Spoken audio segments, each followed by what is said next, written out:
guys, welcome again to another Spill the Tea video. Spill the tea. Courtesy of who? Nyama Mama. Thank you so much, Nyama Mama and Evo, for partnering with us on these videos. And today I am joined by the lovely Aleya. Hello. Oh, and the lovely Akinyi. Yeah. You guys, I know I've already said your names, but just introduce yourselves, yeah? And what you do, who you are, anything. Gosh. Yeah. You go first. All right. My name is Akinyi and I am a performing artist. That means I sing, act and dance. But my specialty is acting. Yeah. And have you seen how those sirens have gone out? Because Akinyi is yeah. actor. Oh yeah, somebody call the ambulance. Hi. Okay, The fire engine. The block this girl up. The police. Oh, Stop guessing me Okay. up. Yeah. And I am Aleya Kassam, reader, writer, performer, and I love octopuses. Did you know that about me? Ooh, Obsessed with them. Yeah. They're the most incredible creatures. So send me all your octopi related things. Puns. Oh, like Puns, photos, videos, Anything. everything. Okay, so tell us, what characters were you guys playing in Too Early for Birds BrazenEdition? Yeah? What characters? So I was playing Lillian, and Lillian was a sex worker. And she was telling the story of Wangwa Makeri, and yeah, that's like in a nutshell who Lillian was. Yeah. So I was playing Shiro. Shiro is, okay, so she's of mixed heritage, Indian and Kikuyu, and she's sort of, she's also, well, she's queer. We don't know, she hasn't defined for us in the play exactly what. Yeah. And she's a fashion designer, an accessories designer. She goes to Peru and she talks to the monks there. Oh my gosh. You know, and she's a little bit extra, and she drowns her everythingness in tequila and whiskey. And she was telling the story of Zarina Patel. Wow. Okay. So you talked about being a sex worker. Yeah. How was that for you? Did you judge your character in the beginning? How did you adjust to being Lillian? Yeah. Well, I mean, yeah, in the beginning I actually did judge Lillian because you know how sex workers are viewed, like even just here in Kenya, there's such a negative light towards sex workers. But then I had to like remove myself from that judgment because I was becoming the character. So I had to be okay with being a sex worker. So I started like researching on like sex workers in Kenya, in the world, and how they think. And I came to like this conclusion that every day we're always selling like parts of ourselves, right? So if you're working, you're selling your intelligence. If you're I don't know, like if you're working out, if you're a trainer, you know, you're always selling yourself, right? And so even sex workers, like it's also selling part of yourself, which is your sexuality, which shouldn't be seen as something bad, you know, as something, it's okay because people give sex for free. Yeah, people literally have sex for free. Yeah. So why should you not charge to have sex with people? Okay. Yeah, your woman area or man area, if there are male sex workers out there, it's just like your mind. If you can sell your mind to an investor and be like, this is what I have to offer, so how much are you gonna pay me? It's the same thing. This is what I have to offer. How much are you gonna pay me? Exactly. Wow, I love that. Aleya, as the character you were playing, how did you relate with that character? Yeah. Shiro? Yeah. So the thing that I love about Shiro is that because she's in between communities and also on the fringe in terms of her her sexuality, she gets to see and be things that she wouldn't be able to if she was a dead center of what society expects. And I envied that, and I also identified a little bit with it. At the same time, I found her to be really obnoxious. She was super judgmental, even though she thought that she wasn't judgmental. And I thought that initially I was like, God, just give a shit. Yeah. Can I say that? It's fine. We can say it. I was like, give a shit, Shiro, give a shit. And then I realized as I was in her character, my God, she gives a ginormous shit. It's why she drinks so much. You know, and it's such a Kenyan thing that when you don't know what to do, you drown everything in alcohol. So in that sense, she's represents so many of us out there. Yeah. Oh, I Yeah. love that. Maybe you can give us a bit of insight on who Zarina Patel is and how that related with Shiru. Yeah. Yeah. Why was Shiru the one giving Yeah. Zarina Patel's story? I mean, Zarina is a firebrand. She is a rebel from when she was a little girl. And I think that that's what Shiro really related to, the idea of society expecting a thing from you and you being like, to society. So she loves Zarina's fire. She loves the fact that she can see a part of her heritage in Zarina. You know what I mean? Zarina refuses to be put into a box. Shiro doesn't like to be put into a box. And of course, Zarina, you know, the story of Zarina, she's always been an activist and part of the underground movement in the fight for multipartyism. And then she went on against the big powers to save Jivanji Gardens, and Jivanji was her grandfather. And she managed to save it from a very scary, oppressive government. You know, this tiny woman that just said, no, I refuse. Wow. Okay. So, yeah, let's spill the tea, guys. So you guys had sort of thing going on. A little something, A little something. How easy or hard was that to create that chemistry that it's so? Because I mean, for us, while we were watching, it came out so naturally. Now, let me tell you something. So when I went for the audition, Aleya was there. This is the real tea. Now this is the reality.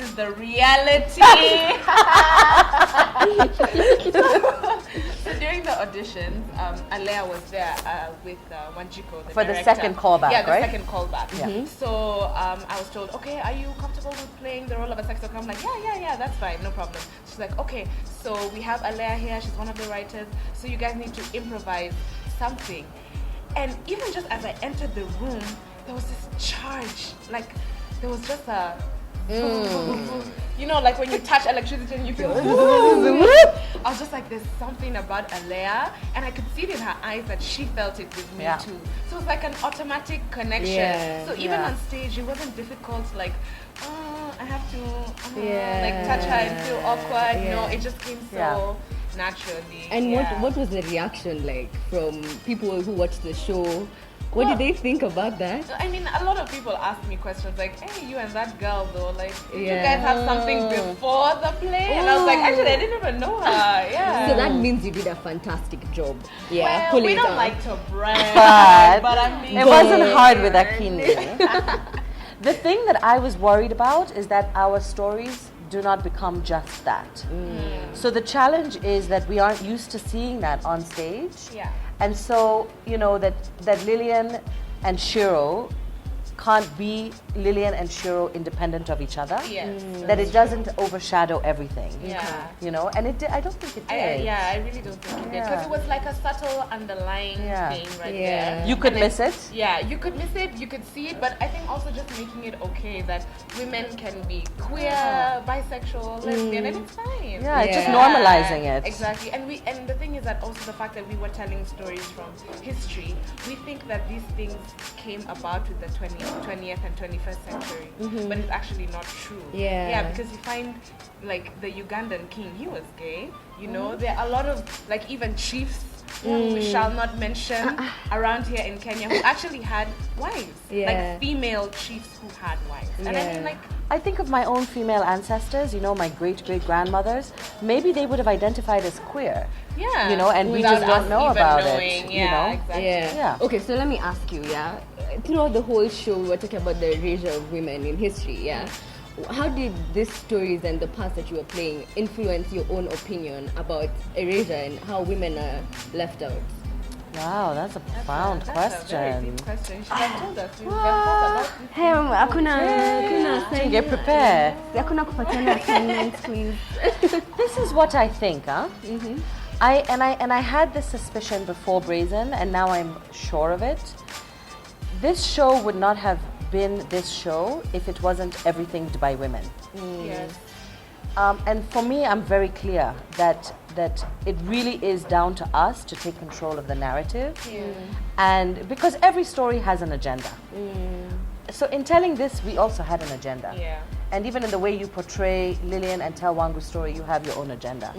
So with the erasure, I say, you know, women have been telling these stories. We're not the first ones to do this. Yes. And so I'm just really excited to see what comes out after this. Yeah. What this makes possible. Yeah. I think for me, it was amazing to see people like Martha Karua and Esther Pasaris come and be like, wow. Like, you women are continuing something that we started. Yeah. But you see, for them, they started it like with politics. And I mean, politics is not for everyone. Our niche is theater. Yeah. And that's how It's we arts, yeah. decide to be activists in our own nature Yeah. as creators, Yeah. as artists. Yeah. So I feel like we've started a new movement. Like, there's a girl who came up to me. She's like, I've seen you somewhere. I don't know where, but I'll remember. And she came and she was like, oh my God, you guys that did Brazen. And I was like, yeah, we did. She's like, she's been doing law for so long and she hates it and she wants to be a fashion designer. And I actually looked at her Instagram and everything on her Instagram is all fashion. And she's like, I feel so motivated to actually now like pursue my passion. Yeah. Because if I can see such women out there being so strong and not fitting into this sort of box, like the way Shiro doesn't like to be put in a box, being put in a box like, oh, you have to do A, B, C, D, but just being who you are and being unapologetic about it. Okay. Yeah. Aya, we're about to run out of time, but just before we leave, I just have a few questions, a few last questions. Okay. And the first one is, which character in the show do you think would run away from a room because of spiders? Yeah. Which character do you see and you're like, Nakagwa. Right? Yeah. Really? Nakagwa. So this was my problem with Nakagwa. Can I just say, like, Yeah. I love Laura. I love Laura a lot, like so much, every ounce of my being. Yeah. Shiro can't stand Nakagwa. Shiro finds Nakagwa so irritating. And it was really interesting to sit next to Laura, who became Nakagwa. And I would get really irritated with her. And I'd just be like, oh, really? Like, ugh. Yeah. So, like, yeah, Nakagwa, definitely. Yeah, I think she would be the one. Too. Yeah. Okay. Yeah. Next, the last thing. Yeah. Okay. I'm gonna say a few words. Okay. And then your work is to give me a word or a phrase that you think about that word. For example, if I say womanhood, you give me a word or a phrase that describes womanhood to you.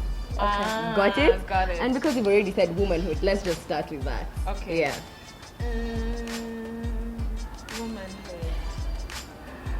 Womanhood. I hate games like this, boy. Let's see. You're right, I think, Aleya. All those words in your head, come on. I think of power. Yeah. Yeah. I think of the universe. Yes, I think the universe is womanhood. Okay. Okay. Next word, sexuality. Sexuality is fluid. Delicious. Oh. Okay. Yummy. Okay. Is it tasty? Okay, I think we're done. Like, oh my gosh. The last one. Yeah. Okay. The last one. Yeah. History. History. F that. History. History. Okay. Maybe her story. Yes. Maybe her story. Because, okay, now let's say history. Now the one that we Okay. really think about. Yeah. Really. It's fading. It's fading. And it's a pity that it's fading. Because we are forgetting where we are coming from. And we need to remember where we're coming from so that we can know where we are going. Yeah. And a lot of the young people in our era, we don't know where we came from. And we just forget it like, oh yeah, that was the past, yeah, whatever. We're looking forward, we're moving. I mean, culture is dynamic, it's changing, but history isn't. It remains constant. I think of agenda when I think of history. I think about the way in which history is presented to us and whose agenda that's driving to. Yeah. And the fact that it's so complex. Yeah. You know, it's really difficult to just like sum up who we've been into a singular narrative. Yeah. You know, and what we lose when we do that. Okay, guys. I think we have it. from Aleya and from Akinyi. Thank you so much, guys, for Thank you, for coming. we love you. Thank you for gracing my channel. Thank you. Yeah, so thank you guys for watching. If you want to watch the next videos, and I think you should, you can check out the links in the description below. You can also check them out. Yes. We'll leave everything in the description. Thank you so much, and we want to shout out again to Nyama Mama and Evoke for partnering with us. Don't Till forget to like, subscribe my channel. Thank you. That's what people say at the end of the channel. Yeah. Don't forget to like, subscribe, and share. And share. Oh, she also has a YouTube. You should check it out. Yeah. Yes. Till the next one, guys. Bye. Bye. Mwah.